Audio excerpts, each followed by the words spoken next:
여야 할 것 없이 공격을 위한 공격에 몰두하다 보니 어떤 일이 벌어집니까? 우리 쪽이 했던 말, 또 내놨던 정책까지 문제 삼는 일이 반복됩니다.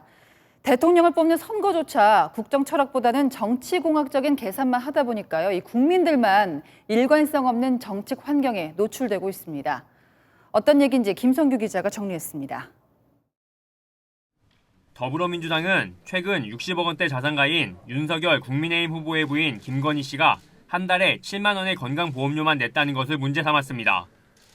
윤 후보가 지난 11월 건보료 부과체계를 소득 중심으로 전환하여 가입자 간의 형평성을 도모하겠다고 발언의 의도가 과연 공정하고 합리적인 제도 개선을 이야기한 것인지. 하지만 재산이 아닌 소득 중심으로 건강보험료를 개편하자고 주장해온 것은 오히려 민주당입니다. 소득 중심 체계로 이제 완전히 개편을 갈 수 있는 인프라가 됐기 때문에 이제 갈 수 있다라고 하는 부분을 다시 말씀을 드리는 겁니다. 국민의힘도 비판에서 자유롭지는 못합니다.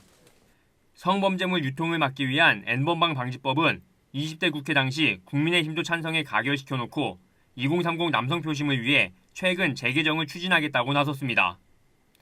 중도와 2030을 동시에 공략하는 여야 대선 후보들의 공약은 구분이 쉽지 않습니다.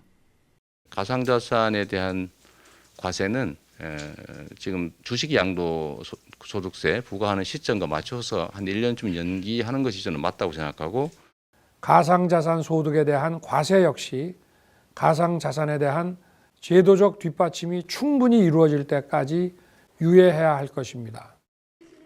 정치권에서는 원칙 없이 공격과 득표만을 의식한 주장이 결국 부메랑으로 돌아올 수 있다는 지적이 나옵니다. 채널A 뉴스 김성규입니다.